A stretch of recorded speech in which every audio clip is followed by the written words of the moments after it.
Welcome to BlackUSA.news Morning Show. I'm your host, William Honolulu Jr. Join us as we explore the news and opinions that impact our community. We break down how the major stories have a very personal, local, and racial impact. No topic is off limits, but even if the conversation gets rough, we're always going to keep it real. Greetings and salutations, all my friends out there in internet land. I am William Honolulu Jr., and I have the honor and privilege of being the host of the Black USA News Morning Show. Good morning, good morning, good morning to you. See, a couple of weeks ago, I was singing that, and I didn't get some really positive feedback, so I'm not going to sing it again. Just know I mean it. Might do a clip of that and send it out to you. All right, so welcome. We're going to have a great time today. We're going to talk to a very good friend of the show, Dr. Michelle Talbert-Horsey. She's going to talk to us about the intersection between spirituality, religion, and your workforce development plans, your job search, how you even engage, and how big a deal prayer should be in your career search life. But first and foremost, I want to give a big shout out to my team. Big up to the super producer, Kyle Crazy Horse Morgan, and to my personal assistant, Grace Awaka. Both of them doing an amazing job, making sure that we have the resources necessary to give you the type of show that you deserve. Additionally, want to say a big shout out to our partner, and I talk about them all the time, Breadcoin. Let's show you all about Breadcoin. Breadcoin is an organization that turns your donations into food and nutrition for those who may be dealing with food insecurity, hunger, or even living in starvation zones. What they do is that they take the donations and they convert the donations into value in these coins. And these coins, the local restaurants and caterers agree to use them. And they distribute these coins through an existing network of nonprofit organization and community activists who make sure that the coins are getting into the hands of the people that need them. Now, the thing that I am most impressed about Breadcoin is that when people go into these restaurants and pay with the Breadcoin, people don't know why. People don't know that they may be starving, or they may be homeless, or they may have other types of food insecurity. They have no idea. So that means that people get an opportunity to get the help that they need and still maintain their dignity. Too often, we tend to make people give up their dignity in an effort to get more resources, to find more things, or to get access. I am so grateful that we get an opportunity to partner with an organization that is far beyond that, and really that doesn't just want to help people, but wants to help them in a way that empowers them and doesn't detract. Black USA News is doing continuing coverage of Maryland's 2022 elections. Please make sure that you stay tuned to our Facebook, YouTube, and our website, BlackUSA.news, so that you can keep up with the interviews directly from the candidates, and also some of our political commentary and assessments of the field. We give you the latest, the greatest, and making sure that you understand who these people are. Because as you can see with what's going on in our country right now, and in our cities and in our state, it is very important that we choose people who have our best interests at heart.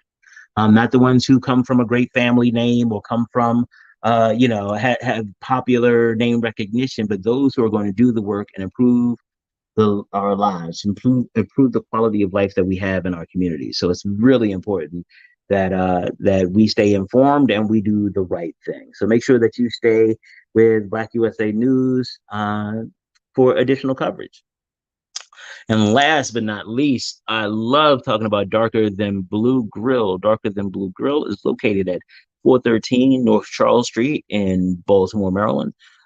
They have amazing food, and has amazing food and incredible staff, and is very active and supportive of events and activities in the Black community. We are again honored to have amazing partners who are out here doing the damn work. One more thing before we get on. Let me tell you a little bit about my company. Hi, my name is William Honolulu Jr., and I'm the host of the Black USA News Morning Show and the president of the Grinding Gang Incorporated. The Grinding Gang is an organization that helps small business owners in the nonprofit and for-profit communities figure out how to make sense of all the noise. There's a lot of information out there, and sometimes it gets a little overwhelming. We help you develop business plans. We help you figure out what to do with a lot of the information you receive. And we also help you figure out how to become more profitable. We also host a variety of workshops. You can check out our next workshop on grant writing right here. Okay, so that's a little bit about me and what we do. I think I got through all of my show notes, all the things that I need to tell you before we get ready to jump into it, and I think I'm done. Let me give an opportunity to welcome back to the stage a longtime friend of the show, a longtime friend of mine, and one of the best to do it in workforce development and career services.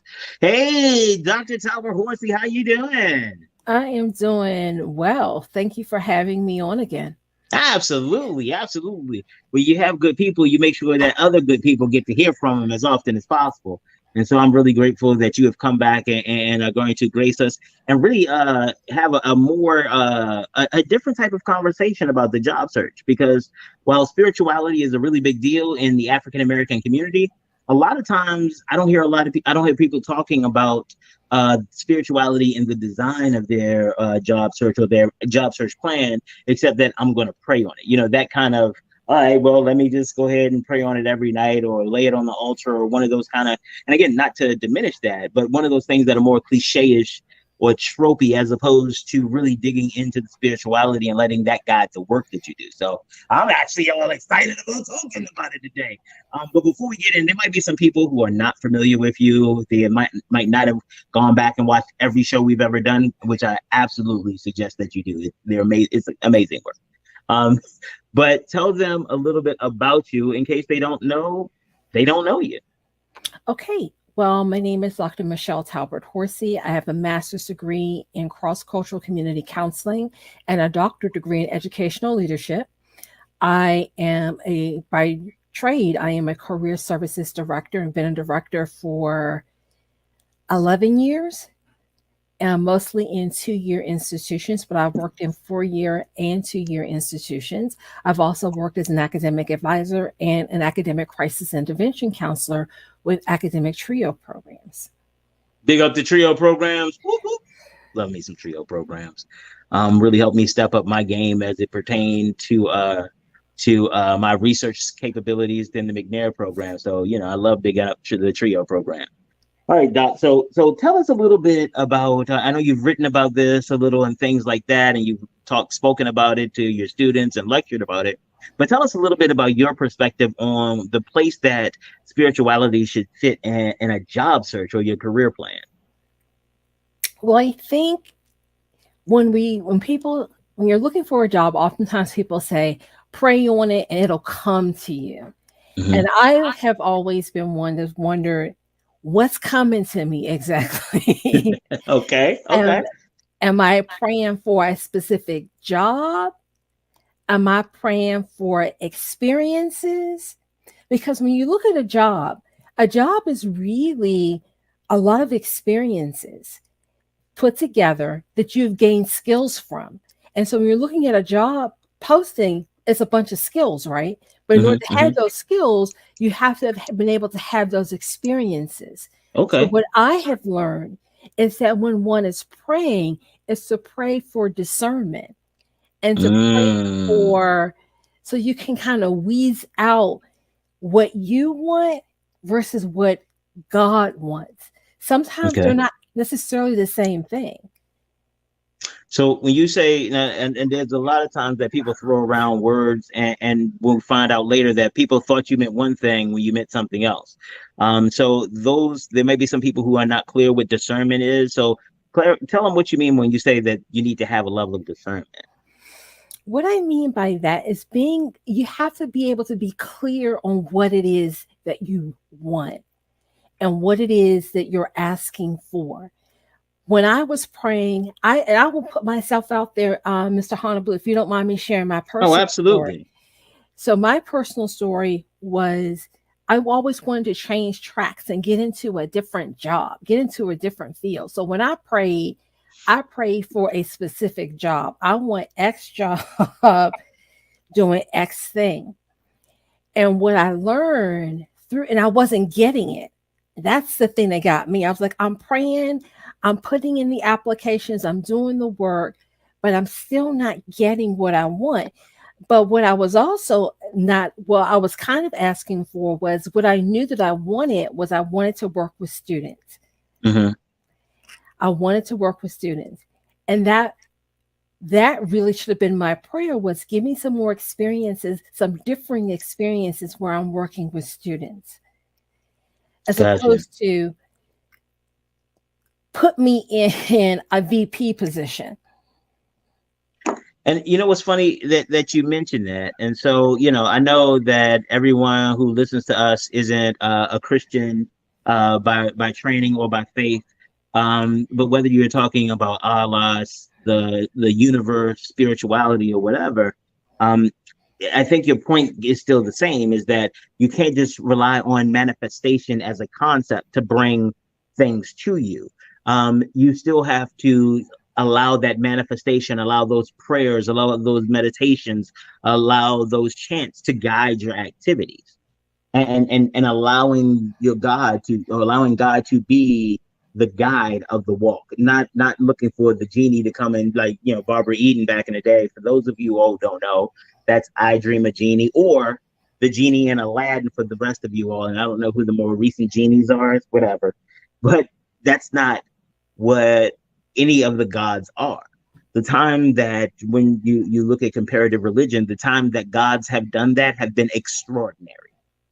That is not part and parcel of the way that things have worked. And so that, I think, to your point, understanding what your spirituality is, what you are actually looking for, and really being clear and studious in trying to learn that is a really big deal. I'm sorry, I just want, because I heard what you said. I just wanted to make sure I understood it. Does that sound like what you were saying, or did I just No, me? that's perfectly fine. And I will be very transparent with your audience Uh-huh. because I wasn't getting what I wanted.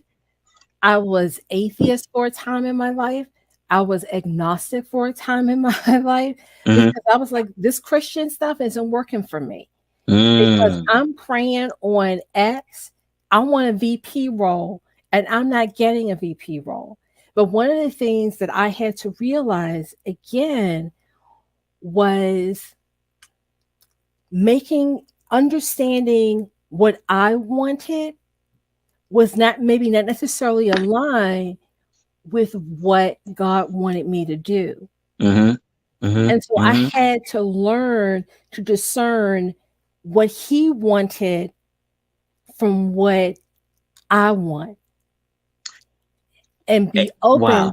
be open to understanding that God does things for the good of all, not just the good of Michelle. Right. Because in order to make it good for me, there are 20,000 other wheels he has to turn for what looks like, for me, it looks like all you have to do is click yes or do this, and this will make everything so right with me. And that's well and good. But from God's perspective, it's like, wait a second. I have 5,000 other people I have to move in order to shift you just an inch. And yes, I could do this, but I have to look at how your move is going to impact not only you, but all of these other people. And And- then I have to look at how I want to align you because a VP role may be in my future, but and I don't necessarily, what I've come to realize is that I don't necessarily need to know that right now. Because as Steve Harvey always says, if you see the road that God puts out, in order for you to get to point Z, if you see the road ahead of time, you're not going to want to take that road because you're going to see all of the obstacles. well, So I, God I don't know if takes that's you. for everybody. I have Well, challenges with Steve Harvey. He ain't one of my favorite people. So that might have well, just been some of he my doesn't. Steve Harvey prejudice. I apologize. I Well, no, apologize. I Stop mean, making on me. well, I understood the vein in which Yeah, no, what he I'm with was you. saying. Like a lot of times, if we look back on the road that many of us have taken, Hmm. it wasn't always smooth, and some things were Right. quite downright distasteful. Mm-hmm. But we had to go through that. And had we known that we had to go through that ahead of time, we may have chosen not to make those decisions. But and the pushback I would give you is because I've heard this argument before, is that it may not even be, we might have actually made better decisions, but the issue is that sometimes we don't find is for me at least, it's less about that there are so many other people and the decisions that we make, and how God can balance it, because depending on your view of God, God is infinitely powerful, and in some circles can't even create he can't even create something that he can't move, like that whole circular logic won't even play. But I think one of the challenges is that a lot of times we don't understand how unreasonable we're at what we're asking for is. And I have two really great examples. And it's so funny that, divine intervention, these are very recent examples having nothing to do with this conversation, but they fit so well. One of my mentees, he was, well, actually start with my friend first. My friend, her son was like, his girlfriend was coming in town from college, their college girlfriend. She lives in another state, they live here, and girlfriend was coming in town, and they got in a hotel or whatever, because she was like, you're not just gonna shack up in my house. So they got a hotel. She was like, y'all grown, I can't do anything about that. But then he was like, well, could you rent us a car, or could you just put your name and rent the car, and we'll pay for it. And so because I can take her around, we want to do some things. And you're like, you're 19 years old. Your 19-year-old son is asking you to rent a car for him and his girlfriend to drive around DC and Baltimore. Like, he didn't even understand why that was unreasonable, because he's never had to deal with the consequences of an insurance claim. He's never had to deal with the money that goes out, because if something goes wrong, his mom is going to have to pick up the tab, even if he finds a way to reimburse her. And I think, to your point about being in a vice president role, it's one of those things like, yeah, I put you in the role, but then you can't do anything. You actually, ta-da, I got you the job. You were not ready. I know I've had a number of things happen like that in my life, not just professional and personal, where I want something and I get it, I move everything to get it, and it actually sucks, costs way more than I should have spent on it, and didn't virtually nothing that I thought it was going to. There's other times where, because of the stories in my head and the things that I'm trying to make come true, I have thrown away relationships because they didn't look the way I thought they should have looked. And I think all of this kind of goes back to, what is your faith and what are you trying to do? Our faith tends to be about us being part of the larger body. So if you're only talking about how can I extract something from the larger body, how can God, what can you give me? Well, is that really the purpose of your faith? What's the difference actually with that? What's the difference between Santa Claus and God? You both wish, I wish I don't have to contribute anything to either, but that's not what most religions, especially Christianity, says. There are obligations that you have, not just to show up, but to study, to understand, and to really open your life up to the betterment of all of the body of Christ, at the very least, the entire world, to be clear. But if you're asking, what can I get? It's kind of like, watch this. If I go to my boss and I'm like, hey, I want to start my own business, and could you give me a laptop? Like, let me use one of the work laptops so I can start my business. What? Like, that, even saying that out loud is like, what circumstance would that make sense? But that's a lot of what we're talking about when we use God kind of as a genie. It is, hey, God, I want to get a job that's going to take more time away from me, maybe take more time away from my work at home, or more time away from my work at church or in the community. So could you give me a laptop could you get me the job over there so I can spend less time with you? And I think that's kind of the upside down part, where we're looking more about, we pay our tithes so that it's a ticket. All right, pay my tithes. Let me get one prayer. How many like Chuck E. Cheese? How many prayers do I need to get that big prayer over there? All right, so I only got 5 tickets, so let me get a little prayer. Just let me get a parking space. I'm sorry, I got excited. You get me excited about these topics, lady. What are you talking? Come on, what's going on? As you're talking, I was thinking about the fact that some schools, a lot of religious schools in their career services department, um, talk a lot about calling, Mm, finding your calling, as opposed to finding a job. mm, mm, They're looking at it more long term, and they take more of a religious spin on it. mm-hmm. Is your calling? Because in my opinion, your job isn't necessarily your calling. Like, I'm a Right, director of career services. That's not my calling.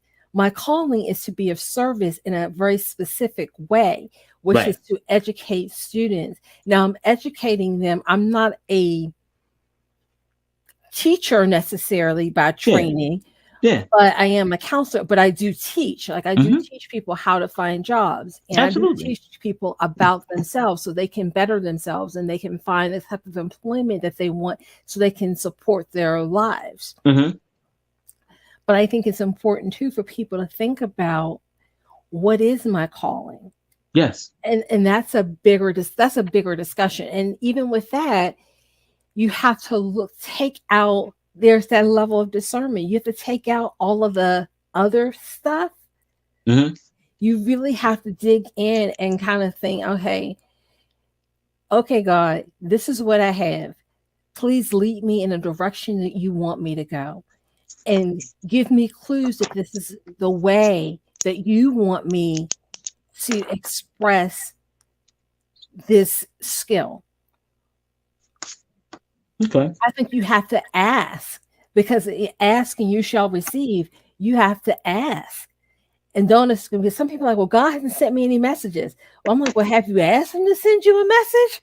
But also, have you done anything? Have you moved at all? Because it's kind of like one of those it may be like a video game where there's another point that you have to make it to in order to get the message. You send the flare up, they drop the package down further away from you. If you don't move, if you just sit there and wait for it, like, again, you are not you it's like you don't have any responsibility. You need to, like my friend's son, who's making arrangements for him and his girlfriend, and then wanting his mom to foot the bill and make sure everything works out. And by the way, had an attitude with him because she wouldn't get him the car. Just like a lot of times we have an attitude with God, like you were talking about. I've been asking you for a VP job forever. I have been a good Christian. I have gone to mass. I've done all the communion. I was confirmed. I did all the things that I was supposed to do, and you haven't given me what I want. You know what? Whatever. Yeah, and that's exactly why I became an atheist at one Mm-hmm. point in my life. Was because of that exact scenario. I was like, okay, I'm praying on this, I'm praying on that, and you're not giving me what I want. You're not bringing the people that I want in my life into my life. Um, as a lot of young people do, I was praying for certain types of relationships. I want this type of boyfriend. I want to be married by this time. I want this. I want this. And it was very much, I had a genie in a bottle type of relationship, because my own spiritual experience was, go to God and God will fix everything. God is your mechanic. Right. He will Lay your fix. burdens down. Don't even worry about it no more. Don't even. How you gonna worry about it if God got it? Yes. you know um or there's a saying, and correct me if I'm wrong, but I don't believe this is anywhere in the Bible, where it says God won't give you more than you can handle. Oh yeah, that's absolutely not. There's not. That's not in the Bible anywhere. Because I've seen some of the things he gave people. Lot's wife couldn't handle being turned to stone. Everybody looks at the impact on Lot, but she was turned to stone. I mean, that's stone salt. She was turned to a pillar of salt. That's got to be traumatic. I don't think she could handle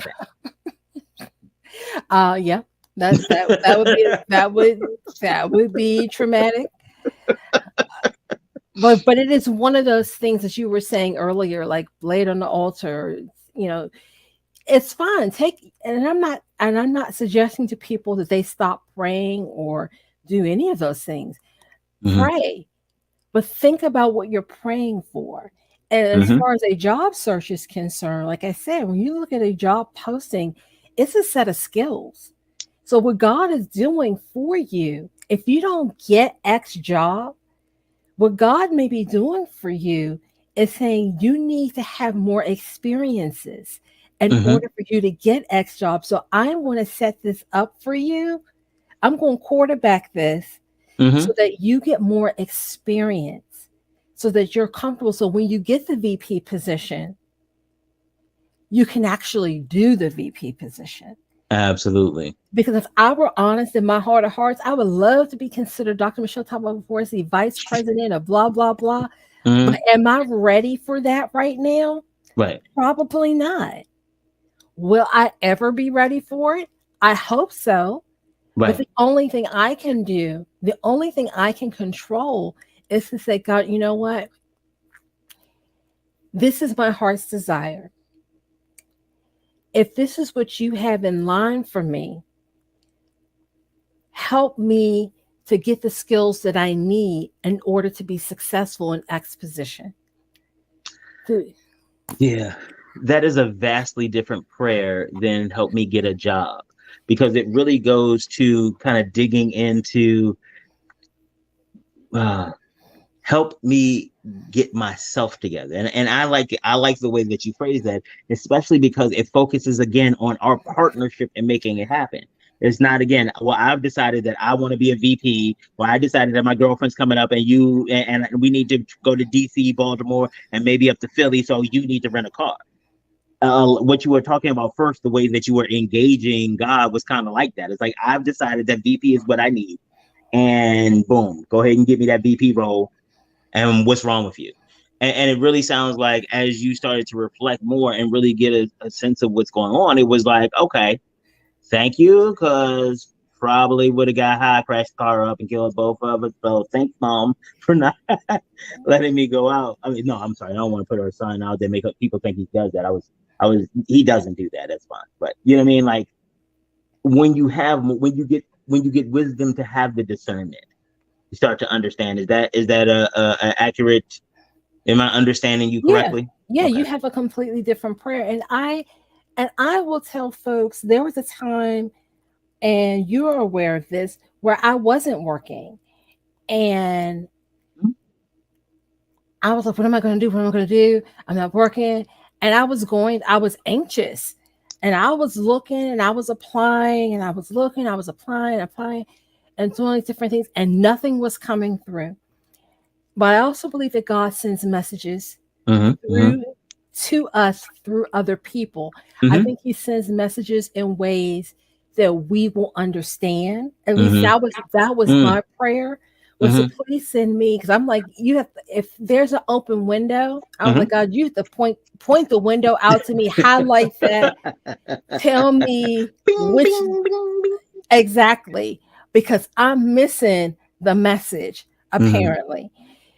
And I had a friend that said, Michelle, just relax and enjoy this time. You're going to find something. Just relax a little bit. Maybe this is because a pretty, I was coming off a pretty tumultuous um, situation in my Mm-hmm. former job. Mm-hmm. And it was very draining and a lot of different things. And And discriminatory, but we're not going to talk about that this time. we're not going to talk about that time. Oh, Okay. there's some things I can say about that, but Okay. I won't. However, she said, take this time to take a breather. Mm-hmm. And when I took that breather, that's when I was able to find my temporary position. And people might look at a temporary position. Why would you looking for a full time job? I have a child. My husband was working, but still, we needed two incomes to make everything comfortable. Mm-hmm. And what happened was getting. So I came off of this rough patch Mm-hmm. at this other institution, and not knowing whether or not they were going to give me a good note, a reference, or not a good reference. I had no idea. Even though I worked for them for 9 years, I had Mm-hmm. no idea. And I was leaning towards these people are going to try to screw me Right. every which way from Friday Mm-hmm. if they can. I had that type of boss that you really didn't know which way she was going on any given day. Mm. I remember. So I went into this 9 month temporary position. And that was one of the best experiences I've Hmm. had. Um, and because I went into that position, Hmm. I was able to get some more references, some better references Okay. that I needed to get the position that I'm in now. But it's all because I met those people. It's all Hmm. because I had that experience. Hmm. Hmm. Had I not had that experience, I would have had to depended on these other people where it was kind of rocky. Right. And so that's how God works in your life. He put this experience in front of me. And like I said, it was only 9 months. He put this experience in front of me. Why? Because he knew that I was going to need references. He knew what my next job was. And he knew in order for me to get that next job, I was going to need to have some strong references. And I needed some strong references, people who were my direct supervisors. And that's what I was able to get. That's actually that's really cool, and I think you anchor it into, you didn't just sit there and wait. You didn't say, God, this situation is horrible, and I just need you to bring me something. And yeah, you went out and found it. You went out and got it, and you took risks. You took risks based on your faith, and I think that's an incredible. And let's talk a little bit more about the actual supports that you used as you were going through your job search. You know, where did you go? How did you, what did you lean on as far as your faith is concerned, and finding a new job? Well, I was fortunate enough to have people in my life that I would say they don't go to church every Sunday. They don't read the Bible necessarily. They don't know the Bible like the back of their hand, but Hmm. they are people of faith Hmm. because they've gone through some things. Or should I Mm-hmm. say, they've gone through some things. The bang. Yeah, no, I know what you're talking about on that And they know the role that God has played in their life. And one. so talking to them was helpful because they were mirroring some of the things that I was going through, and they Hmm. were able to offer support in terms of staying. No one offered me monetary support or anything like that, but Right. they were able to offer some what I call like snippets of spiritual guidance, like breadcrumbs, if you will. Mm-hmm. They were offering me breadcrumbs to my next steps. They were just little bite-sized chunks. Hmm. It wasn't like this whole sermon. It was bite-sized chunks of what I could do to help myself. Right. And one of those things was, yes, don't push so hard because I was at a point where, which a lot of people are, I Hmm. was applying for everything. Yeah. It didn't matter There's a if time where that just is the way you're in. I got to get something. it was, and that's really where I was. I was like, I got to get something, I got to get something, and I wasn't sure if I wanted to stay in my field. Hmm. And so I was looking outside my field. I was doing all of these different things. I was just like, God has forgotten about me. Maybe I did something being an agnostic. He probably let her if you want to be agnostic or atheist, let her sit over there with the agnostics and the atheists, and I'm not going to help her. Right. That Um, makes him sound real petty, though. that makes it sound real petty, but that's how I was feeling. I was like, I mean, I'm being honest. That's Yeah, how I yeah, was yeah, yeah, feeling. yeah. And within every day, even my husband was like, just apply for things that you see. And I wasn't even going to apply for um, another career services job. I wasn't even going to apply I for it. And I remember. was Yeah. just like, okay, I'll do it. That's what I know. So that's what I'll try. And that's what ended up coming through for me, Hmm. you know? But really, in terms of support, it was just those people that have gone through similar things in their life, similar struggles that said, it's going to be okay. you have to, what you now have to do, you have already prayed for these skills and this experience and all of these different things. Mm-hmm. Now you have to start really, this is where your faith comes in, is really putting your faith first. Because I was like, I'm gonna do this. I was jumping the gun. I was jumping in before God had a chance to do anything. I was already doing it. Right. Oh, right. I Let was me show like, you how to do this, God. exactly. I was like, let me show you how this is done.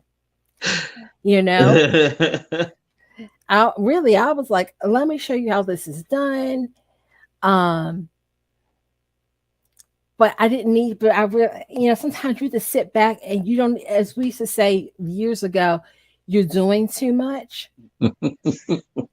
I was doing the most and I was doing way too much Mm-hmm. Mm-hmm. but I wasn't being discerning either. I was like, I'm going to apply for this job, this job, this job.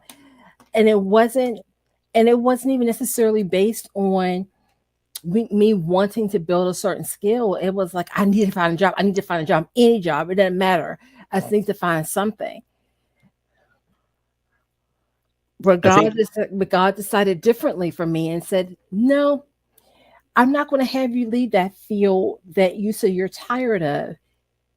I'm not going to have you leave the field, and I'm going to put you in a completely different environment, because I went to a school that is all for all women. mm-hmm. The staff was all women. Mm-hmm. And I can honestly tell you, not to say that having men on staff is a bad thing, but it was such an affirming situation, like Mm. supporting other women as they move through the process of trying to figure out if they want to go here or go do travel path A or travel path B, and just working with some of the most amazing women. Mm-hmm.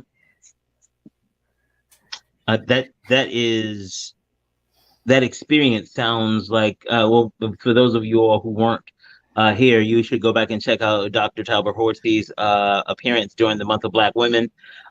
She talked a lot about this, and I encourage you to go back and check. We might see if we can put the links to all your old shows in the description so they can come and catch you, the full panoply of your contributions to our network.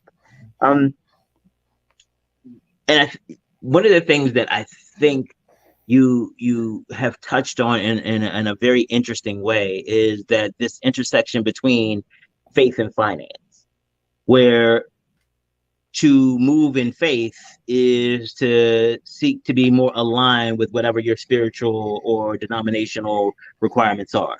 So to walk more in line with Jesus. Jesus was a hard worker, but it was more toward his calling. His family was carpenters, but he wasn't building out there building things. You know what I mean? And so if you measured Jesus by the times or through more capitalistic or commercial measures, he was an absolute failure. He had to have somebody else had to pay for his tomb. He couldn't even. He was worth more dead. And so I think that sometimes we get confused in that our finances, you're a good person, but you don't have the money. So you suck as a human. Your value to society is limited. How do you navigate the space between, if your calling is not profitable, again, survival money, absolutely, but it's not profitable and it is not as glamorous or as appealing as some of the other things, but it is more satisfying. How do you balance that? Because it's not just you trying to make the decisions, it's not just your faith, but there's the larger superstructure of what society expects of you. Wait, you passed down that job? That was making twice as much. What's wrong with you? So those things play, and sometimes it comes from our faith partners. So how do you navigate all of those murky waters between faith and finance? And the waters are murky and they're deep. Mm-hmm, mm-hmm. Because money gives us freedom. You may not Ish. freedom-ish. I mean, but you're tied to the job. But money provides a lifestyle. Mm-hmm. It supports a lifestyle. And that is a big rub.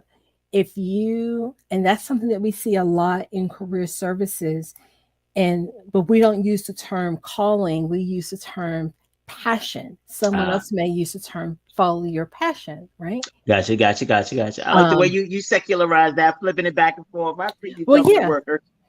because it's kind of like the same thing. Like you'll have, Yo, no, you're absolutely I right. But was, I'm sorry. I was just giving you props on your code switching in between the spiritual and secular worlds. I try to give props when I see somebody do something smooth. That was smooth on your part.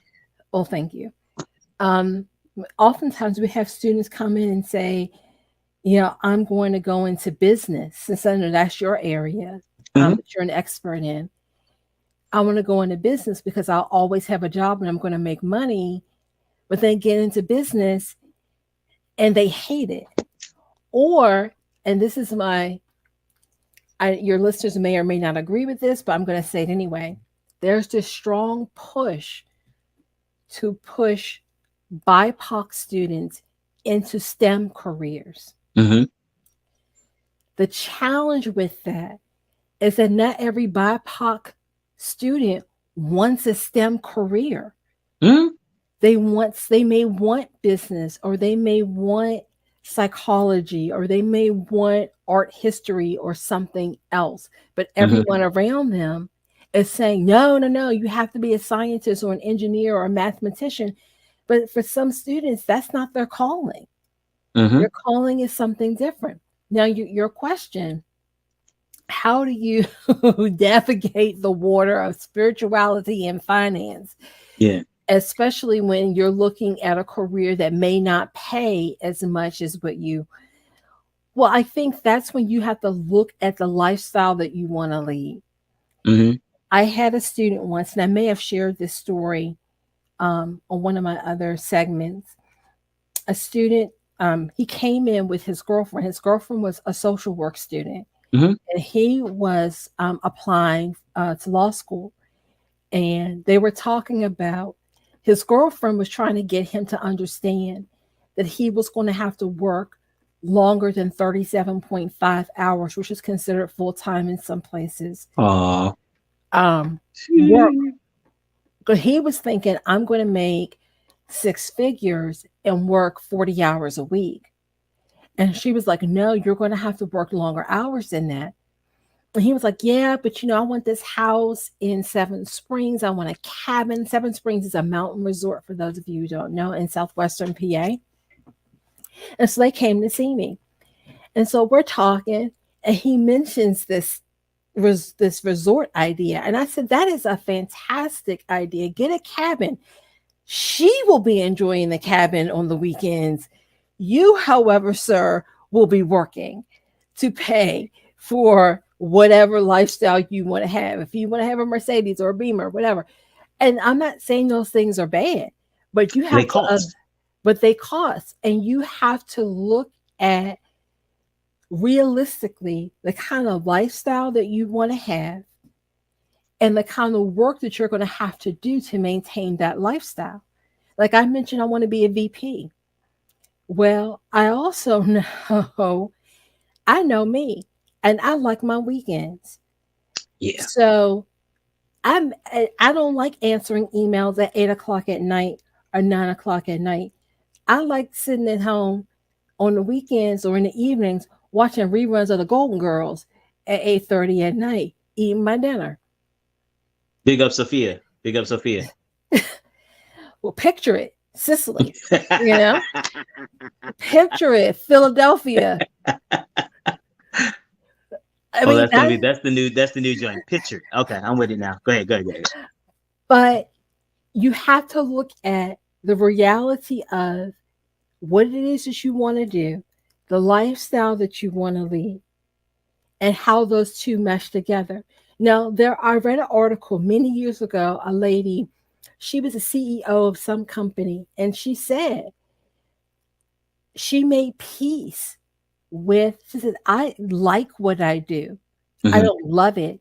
Hmm. I like it, but I like it in part because it pays for a lifestyle that I want to have. What I love to do is to help young girls. So I volunteer with the Girl Scouts Hmm. every weekend.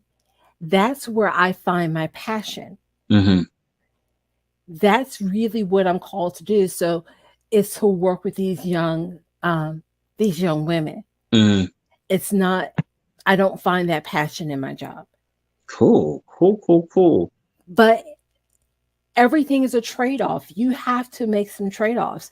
I find my passion isn't necessarily, I like educating students, but is it my passion? I haven't decided on what my passion is yet. To be honest, I do lots of little different kinds of things, but I can say that when I am helping someone, whether it be a student or someone else, Mm-hmm. and I feel like I'm educating someone or Mm-hmm. teaching them something they didn't know before, Mm-hmm. I feel um I can't even describe the feeling that comes over me Mm-hmm. when, even if I'm delivering a workshop and it goes really well, Mm-hmm. this feeling that comes over me, this feeling of accomplishment, this feeling of pat on the back, you did a good job, good girl. Mm-hmm. You know, I like that feeling. For Right. some people, they don't have to have that. And that's fine. For me, I don't have to have it every day, but I Right. do like to have it. Got to get it in. Even if it's just a something like I share something with my team and they're like, "Oh, we didn't know that." "Oh, okay, that was a good idea, Michelle." That's my pat on the back. I appreciate the fact that you are honest about that need, because what I find is a lot of times, especially when I'm doing business consulting or I am talking with someone about their job search, it is them trying to set up a world where they do get pats on the back, but trying to act like they don't want it. That like, oh, I don't care what they think, but like I stay at work all the time to make sure I turn in a perfect product. It's like, no, no, those are not the same things. Or if you don't get acknowledgement and somebody else does, then you're in your feelings. So there's a large one of the challenges that I realize that I've had with my spirituality over the course of my life has been this balance between my higher or more refined spiritual self, or the spiritual self that I want to be, and my very human experiences, my very human needs, or my very human perspective. Sometimes I don't have the discernment. So what would you suggest for someone who may be a little lost, may not have developed the discernment, or maybe in the midst of their struggles? What would you suggest to them about finding their way? Pay attention to yourself Mm-hmm. because you know the answers to your own questions a lot of times. Mm-hmm. One of the things in counseling that we know, oftentimes people come in and the counselor is helping to guide.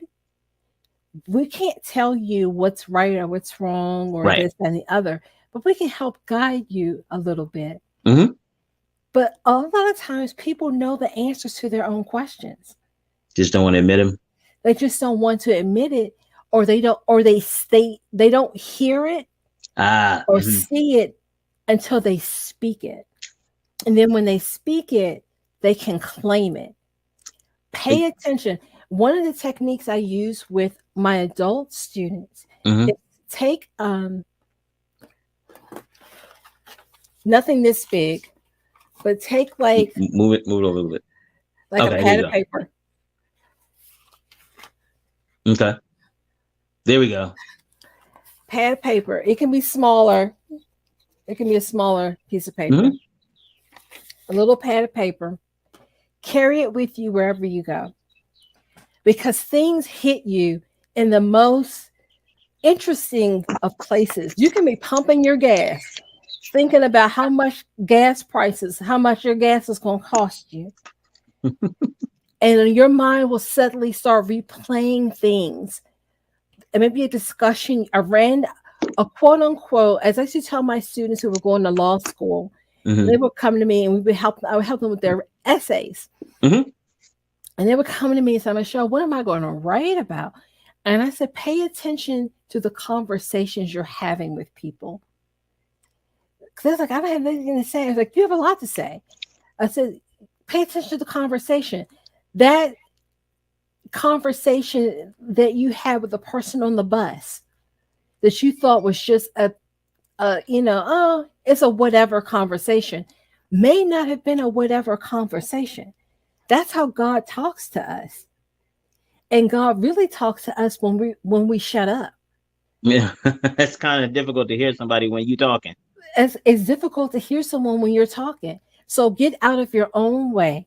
Hmm. Carry a pad with you so you can start taking these random what may seem as random notes, but take notes on yourself. I don't know about you, but like I said, when I'm pumping gas, Hmm. when I'm in the shower, when I'm walking my dog, different thoughts come into my mind about what I think are random things. Sometimes I'll have an email sitting in my email box from work, and I'm thinking like, how in the heck am I going to respond to this? Right. I don't know what I'm going to say, or how am I going to say what I need to say without sounding rude or dismissive. I'll go walk my dog Hmm. for 20 minutes, come back in, have an answer to it. Now, I'm gonna help some people real quick because you're talking about carrying paper around with you everywhere. For those of you all who are on those iDevices and the Googles and the Androids, use a voice note. I hear the young folk call them voice notes nowadays or something like that. Send yourself a text message or something. Because I realize we still, yo, what? I know exactly what you're talking about, but see, I work with a couple millennials every once in a while, so I gotta say voice notes and make sure I put them on game. Whatever you use to record your thoughts, Mm-hmm. and then play them back at the end of the week and Mm. listen to what you're saying. Even if you feel like you're saying the same thing, it doesn't matter. Listen to Yes, what listen to yourself. listen to yourself. And then you take all of that and you pray on that. If you're still not understanding, your prayer is, God, you're sending me these messages, but I'm still not understanding what this all means. Mm-hmm. Please show Mm-hmm. me in a way that I'll understand how this all goes together. And then you Right. have to wait. Don't jump the gun. You have to wait to the response because God responds. Now, He may not respond to you tomorrow. Right. This isn't text. I mean, you can't text God and Yeah. if you get a text message back, let me know. Yeah. That Um, and let us know from the emergency room. Go to the emergency room, then call us. Tell them you got the text from God, and then call.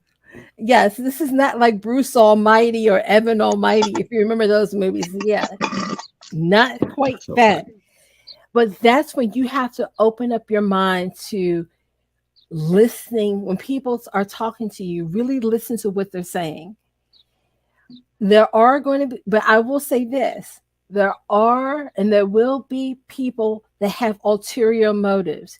That's where that discernment comes in. Right. Are they sharing this with me because they're really trying to help me?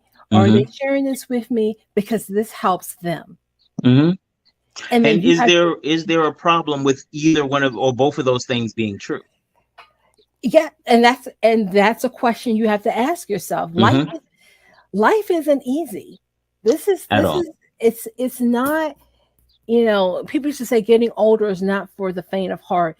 Life in general is not for the faint of heart. Literally and figuratively. Yeah, it's a challenge to try to understand all of these different things and understand that things don't always work the way we want them to work. Mm-hmm. Um, Sometimes you need a cooling off period, but what I have found is being able to kind of be quiet a little bit. Mm-hmm. Find some time in your day where you're quiet. Like I said, for me, it helps when I'm doing other things. Mm-hmm. Quiets my mind. Mm-hmm. Like when my focus is on my dog, or my focus is on my cat, or focus is on something else, cleaning the bathroom, then that's when I start to have all of these kind of thoughts.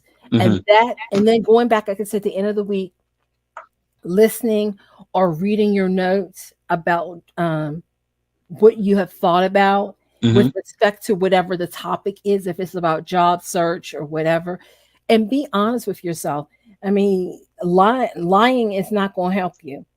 Especially Be when you're honest. lying to yourself. Because I can tell you something. If you get a job based on a lie, you're Hmm. not you're not going to like that job. You're going to be out of there in like 6 or 7 months. Or you're going to be afraid. I know a young lady who has been working at a job for about 15 to 20 years, and on the basis of a credential that is a lie. Like, and the thing is, she can't. She's stuck in the one job because she can't go for a promotion. Because if they ask for her to submit her credentials again, there are no credentials. They just got overlooked the first time. So now she's literally stuck in this job and always concerned that somebody will find out one day. Well, if you remember, do you remember the this was several years back, and I think this lady was a president or chancellor at MIT. She was really high up. Okay. And I think she was like the president of, I think it was MIT, Okay. that said she had a specific credential, and come to find out that she didn't have that credential, and it was found out through the faculty because it was a faculty member that worked at an institution where she had come from and said that no, that doesn't seem right. Right. So it can come around full circle. Be honest. If you need the credential, then the prayer is, Lord, let's have a conversation. What do I need to do to get this credential? Yeah, Because the line other some part things up too, for me. I'm sorry, the other part too, depending on what type of spiritual alignment you want, if you start aligning yourself with fraud, then you are your spirit. That is what you're doing. It cannot be in the presence of God because God is honest. Or it cannot be, or if you can't consider it light work if you're using dirty tools.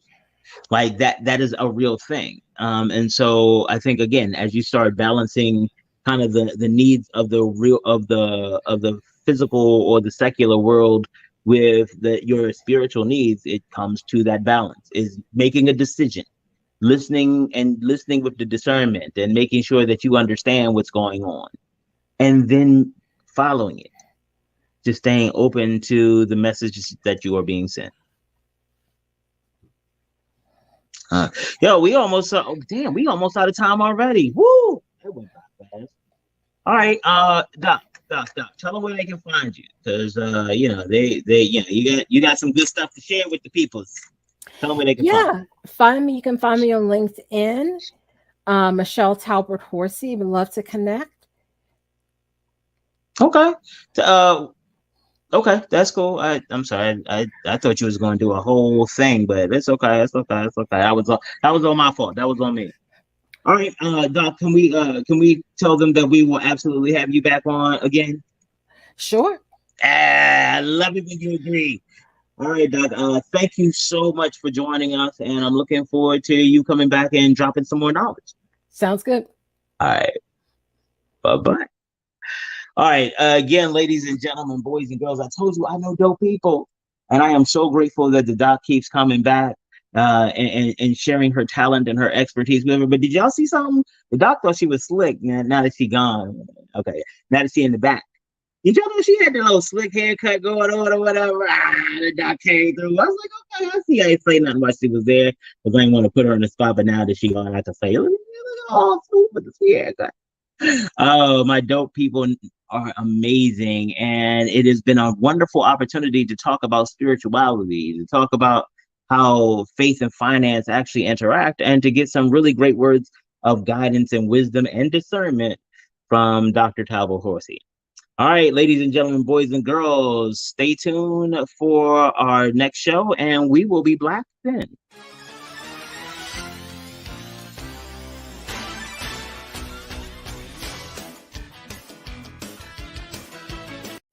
Welcome to Black